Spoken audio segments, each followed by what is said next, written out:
Nobody do it like you. Said every little thing you do. Hey baby, stays on my mind. And now I'm officially missing you. Ya, thank you Yasin. Pemirsa, kembali bersama kita semua di Kata Dokter. Pada malam hari ini tema kita adalah mengenal obat dan makanan yang tak sehat untuk dikonsumsi. Jadi bagi Anda di rumah yang mau bertanya seperti apa sih obat yang beredar di luar itu yang aman dan yang tidak aman, bagaimana tahu mana obat-obat yang bisa kita konsumsi atau tidak, Anda bisa telepon ke sini, tanya ke Ibu Retno di 5155111. Benar sekali, Dokter Yanti. Sudah ada Dokter Anda Antonia Retno Tiasa Utami, apoteker Tami MFT. Benar sekali. Master Epidemiologi. Oke. Ibu Retno, sangat sempat dikatakan bahwa obat-obatan ini memang hanya memiliki beberapa kriteria. Yang pertama tadi adalah yang harusnya berguna, yang memiliki manfaat dan aman. Kedua, memiliki aman, berkhasiat, dan bermutu. Oh, yang ketiga bermutu. Oke. Aman, berkhasiat, dan bermutu. Kita tahu obat itu aman, kita tahu obat itu berkhasiat, atau kita tahu obat itu bermutu dari mananya? Karena kan kita tahunya apa karena price-nya, atau mungkin memang karena ada sesuatu di situ, atau sesuatu hal, atau memang kalau kita sih tahunya obat karena orang biasa menggunakan itu ya kita ikut menggunakan. Nah, kalau dari Badan POM sendiri mungkin bisa memberikan penjelasan nggak, ini obat-obat yang ini nih yang bagus nih untuk dikonsumsi, ini tidak dikonsumsi, jenis-jenis seperti apa untuk mengetahui perbedaannya? Jadi kalau salah satu tidak dipenuhi kriterianya, maka kita akan menariknya dari pasaran. Kalau salah satu kriterianya tidak dipenuhi. Apakah itu mutunya? Kalau mutunya tidak bagus dan kita temukan di lapangan, maka obat yang tidak bermutu itu langsung kita tarik. Kemudian kalau ada isu keamanan, misalnya ada efek samping yang membahayakan, seperti yang beberapa waktu yang lalu obat yang dipakai untuk melangsingkan sibutramine itu ditarik. Itu karena isu keamanan yang membahayakan, ada ini ke jantung kan? Efeknya. Kemudian kita tarik. Nah, ini semuanya tadinya aman ya, boleh memberikan izin obat pelangsing tersebut terjadi di seluruh dunia. Ketika kita mengevaluasi yang pertama itu adalah menggunakan bukti-bukti uji klinis. Diketahui juga uji klinis itu terbatas. Maksudnya periode pengamatannya juga terbatas, orangnya juga terbatas. Ketika digunakan secara massal berjuta-juta orang, baru muncullah beberapa side effect yang kemudian di cluster. Ketika kemudian dihubungkan semua orang yang mengalami hal itu mengkonsumsi barang yang sama atau obat yang sama, maka kita akan hentikan dulu sejenak, kemudian kita evaluasi, kita buat biasanya kemudian kita berkoneksi semua badan POM di seluruh dunia ini saling memberitahu bahwa ada efek samping ini yang kita teliti ulang. Nah, makanya berita-berita seperti itu juga akan dikaji di Indonesia. Jadi saling memberikan informasi ke badan POM di seluruh negeri. Nah terkait dengan obat-obatan ini, Bu, kayak saya menarik sekali misalnya untuk mengetahui bagaimana sih sebenarnya proses pembuatan obat yang baik dan benar. Karena kalau misalnya kita melihat obat-obatan ilegal dibuat kan seadanya aja, Dokter Yanti, dengan peralatan seadanya aja, dan itu terkadang higienitasnya sudah ada yang sudah bentuknya sudah mulai canggih ya. Benar. Tapi ternyata manfaatnya dalamnya itu berbahaya. Itu bagaimana? Jadi pembuatan obat dimulai dari bahan awal.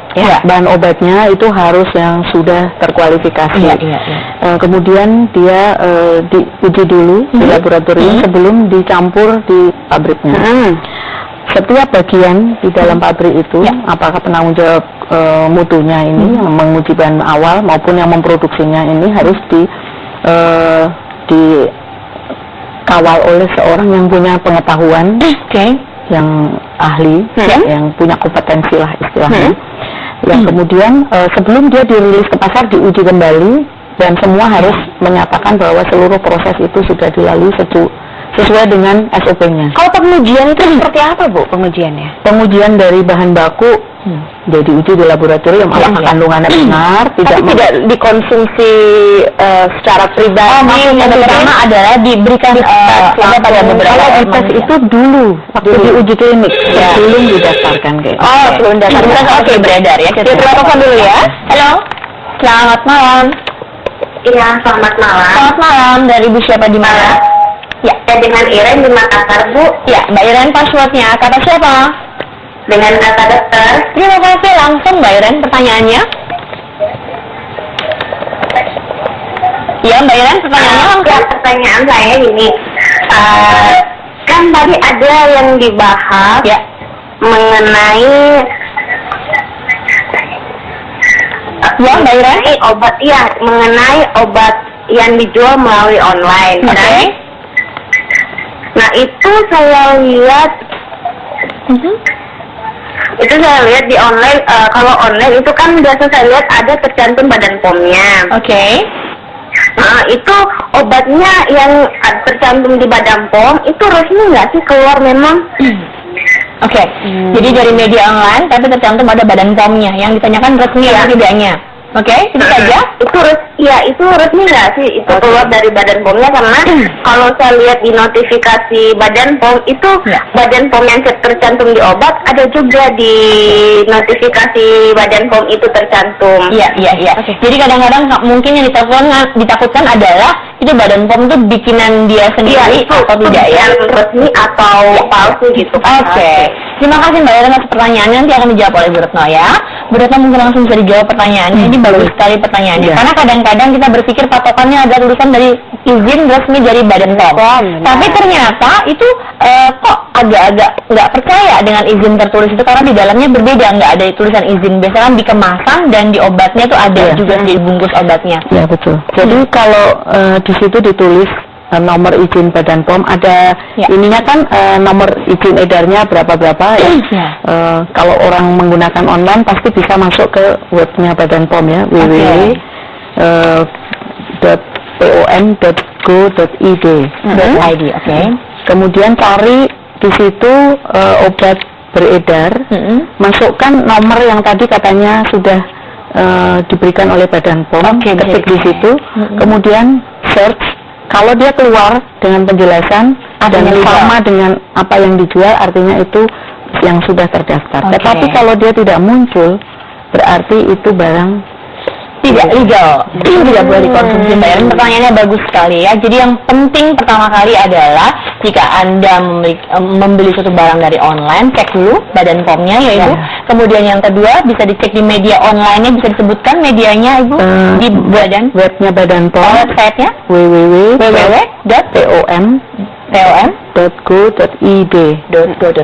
Oke, jadi kalau keluar nomor itu artinya dia cari di obat beredar atau makanan beredar atau kosmetik apapun. Diselamatkan berarti ya. Kita lihat lagi, kita cross check lagi. Jadi kalau kita bisa menyimpulkan dari semua yang sudah kita bicarakan tadi, yang pertama dan yang kedua ini masalah obat-obat yang legal dan ilegal. Yang penting adalah satu, gunakan obat-obat yang memang memenuhi kriteria POM tadi, ya, di mana sudah ada izin tercantum dan sudah tentu kalau kita cek melalui website Badan POM, obat-obat tersebut tercantum memang ada ya Ibu ya. Jika tidak memiliki nomor POM tersebut tidak tercantum dalam websitenya, sebaiknya tidak digunakan karena mungkin itu palsu ya. Boleh tanya lagi untuk verifikasi ke Halo BPOM 500-533. Di Halo BPOM 533.